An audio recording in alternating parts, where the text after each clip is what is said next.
Hallo, herzlich willkommen vom Slowenischen Wirtschaftsverband. Heute präsentieren wir als gute Story des Tages die Einzelhandelskette, die unter der Marke Zadruga bekannt ist. Und mit dem Slogan Tu me razumejo, to versteht man mich, beworben wird. Herzlich willkommen, Bernhard Heiter, Geschäftsführer. Ja, dobar dan. Dobar dan. Zum Ersten, wie viele Geschäfte haben Sie in Kärnten? Also die Zadruga gibt es ja schon ewig lang in Kärnten. Derzeit haben wir 5 Filialen in Bleiburg, die Zentrale, Bad Eigenkappel, Eberndorf, Grobasnitz und Göttmannsdorf. Und das ist überall eine Mischung aus Spar, Baumarkt, Baustoff, also lauter kleine Einkaufszentren, wenn man so will. Sie mussten während des Shutdown viele Maßnahmen in Geschäften berücksichtigen.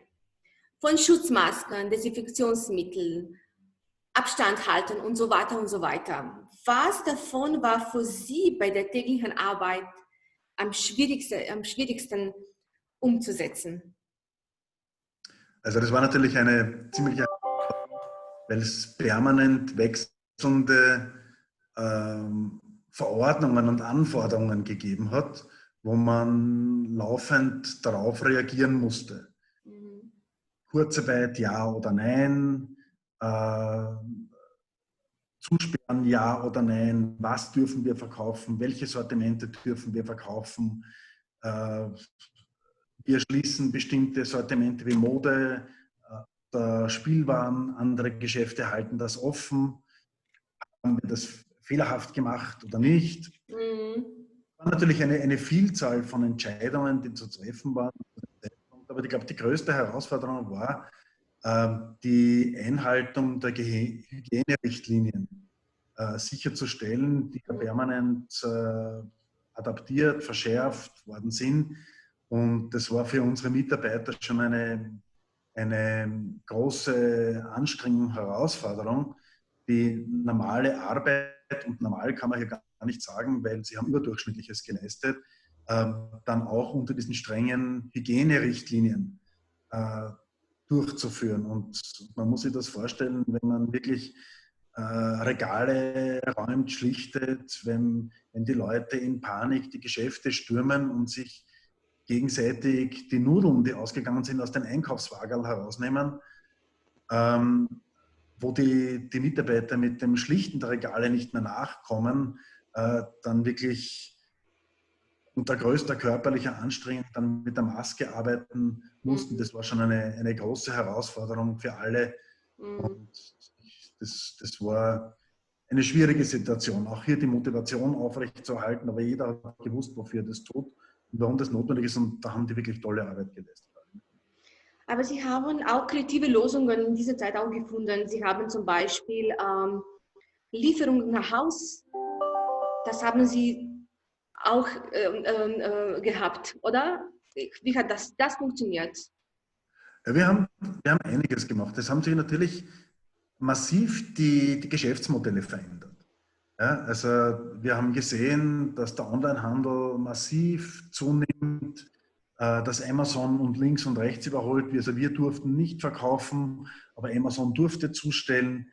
Wir haben natürlich dann unser Service adaptiert. Wir haben ein kleines Callcenter eingerichtet, wo Kunden telefonisch bestellen konnten. Wir haben Lieferservice eingerichtet, haben das sowohl im Bereich Lebensmittel als auch im Bereich Werkzeuge, Baumaterialien dann adaptiert. Das ist eigentlich recht gut angenommen worden, wird auch heute noch nach wie vor im geringeren Umfang zwar, aber noch heute durchgezogen und gemacht, weil es doch noch immer Leute gibt, die vorsichtig sind. Aber das war zumindest ein kleiner Weg, um einen Service für unsere Kunden aufrechtzuerhalten. Ja, und parallel dazu ist natürlich auch das Thema Online ein ganz wichtiges geworden. Ja, deswegen ich wollte fragen, Sie war immer so total aktiv und kreativ im Marketing. Und in diesen Zeiten haben Sie etwas Besonderes gemacht. Können Sie uns ein bisschen Let's Do It erzählen? Ja, also insbesondere haben wir gesehen, aus den Marktdaten, dass sich der Online-Umsatz bei Werkzeugen vervielfacht hat. Ja, und ein Kind der Globalisierung, Amazon ist der größte Profiteur der Krise. Also für uns war klar, wir mussten sehr schnell darauf reagieren, haben auch bestehende Konzepte über Bord geworfen und haben andere Lösungen gesucht, wo wir sehr schnell ein sehr professionelles Online-Angebot für unsere Kunden bieten konnten.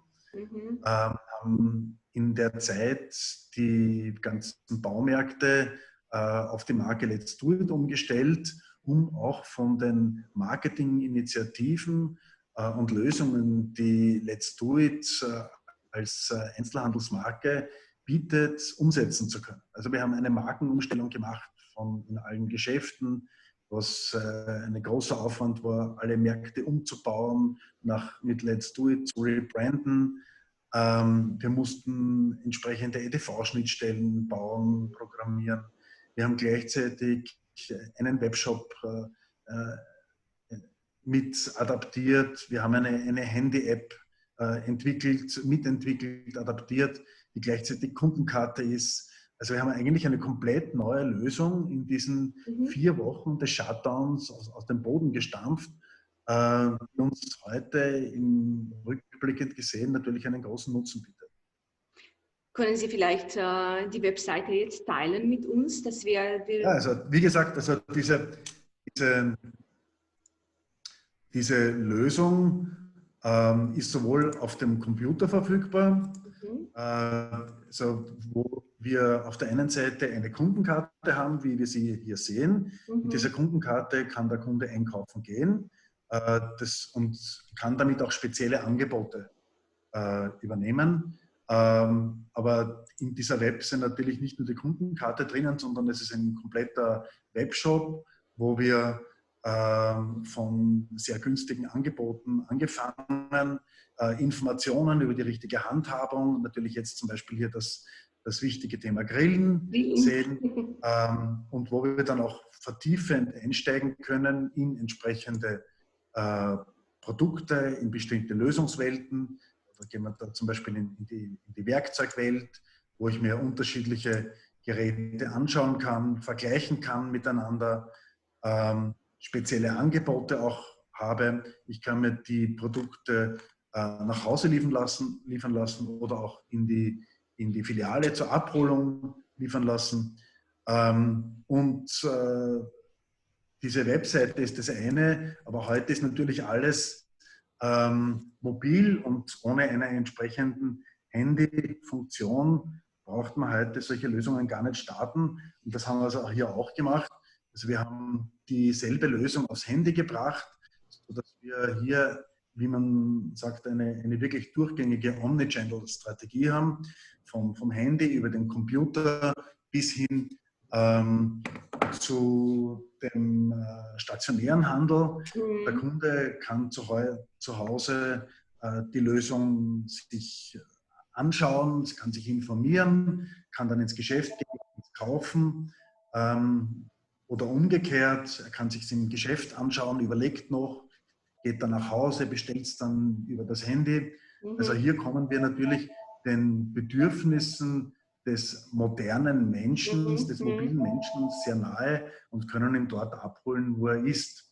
Und ich glaube, da haben wir auch durch die Krise ein bisschen einen Schubser bekommen, diese Lösung schneller auf Schiene zu bringen und zu implementieren, als wir das eigentlich vorgehabt haben. Perfekt, Sie haben das wirklich gut gemacht und wirklich schnell. Ne? Und jetzt zum Letzten, ich wollte Ihnen fragen, es ist für uns möglich, viele Produkte aus Alpe-Adria-Region zu kaufen. Zum Schluss, was können Sie, weil auch viele Mitglieder des slowenischen Wirtschaftsverbands sind auch Ihre Partner, was können Sie vielleicht empfehlen oder sagen oder einfach so? Ja, also Adrucker steht für Regionalität. Ja, und wir sind ein sehr aktives Mitglied der Gemeinschaft. Wir bieten unseren Kunden sehr viele regionale Produkte an. Wir geben auch sehr viel zurück. Wir sponsern sehr viele Vereine regional. Regionalität ist ein Geben und ein Nehmen. Und wir haben 2 Regionalmarken, speziell im Lebensmittelbereich. Das eine ist die Saarbrücker Regionalmarke, die sich speziell auf Lebensmittel aus Kärnten, Südkärnten fokussiert. Marke Alpe Adria, die speziell bäuerliche Produkte aus dem Alpe Adria-Raum darstellt. Die haben wir letztes Jahr auf den Markt gebracht und da arbeiten wir mit sehr vielen Mitgliedern auch vom slowenischen Wirtschaftsverband zusammen, wo dankenswerterweise auch eine wesentliche Rolle spielt, dass wir zusammenkommen.